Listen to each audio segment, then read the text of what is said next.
As Christians, we are called to be servants. What are the qualifications of a servant?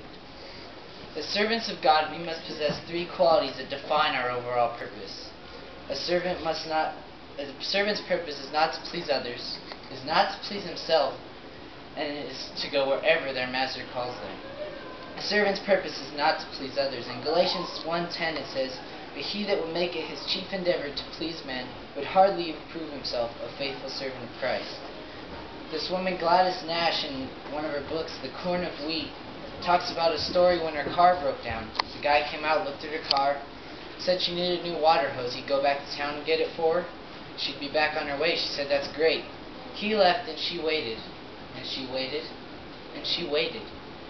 And finally he came back and she asked him, "Where have you been?" And he said, "Well, I had to go home and eat my dinner." She said, "My dinner, I ask you, what service?" The actions of this mechanic illustrate how we tend to serve each other. When our personal desires, comforts, and needs are taken care of, we then might find the time and energy to reach out to someone else. Servanthood is marked by unselfish giving rather than "what's in it for me" living. We all must serve God for Him, not to please anyone, just to fulfill His purpose in our lives.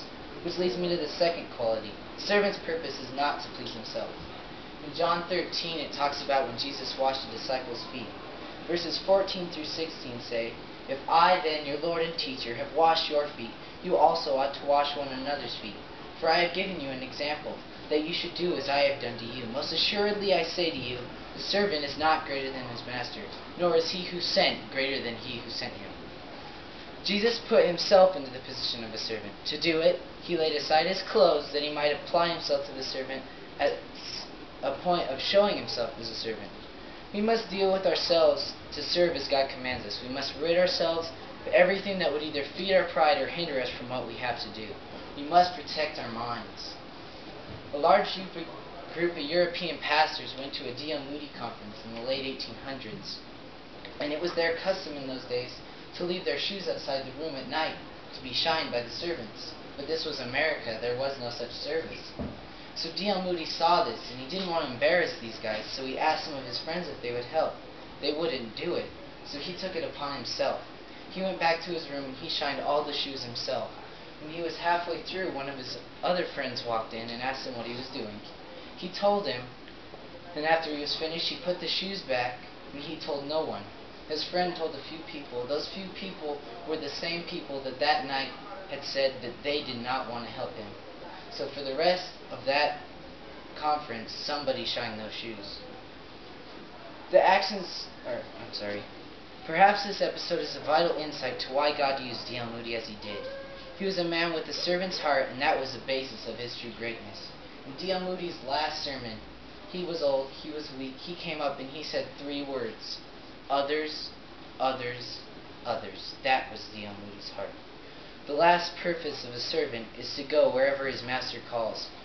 In Joshua 24, verses 19 through 22, it says, "Then Joshua said to the people, 'You are not able to serve the Lord, for He is a holy and jealous God. He will not forgive your rebellion and sins. If you forsake the Lord and serve other gods, He will turn against you and destroy you.' But the people answered Joshua, saying, 'No, we are determined to serve the Lord.' 'You are accountable for this decision,' Joshua said. 'Yes,' they replied, 'we are accountable.' The Israelites had gone through their troubles in the past, but they decided to change. Joshua told them they must be accountable to God and go everywhere that He called them. We, just like the Israelites, are accountable to serve everywhere, to everyone. In Acts 1:8 it says, "But you will receive power when the Holy Spirit comes on you, and you will be my witnesses in Jerusalem, and in all Judea and Samaria, and to the ends of the earth." Frederick Buechner, a U.S. writer and preacher, said, "The place God calls you to is the place where your deep gladness and the world's deep hunger meet." Now in conclusion, I ask you, are you willing to serve Him, even if it means going everywhere, serving everyone?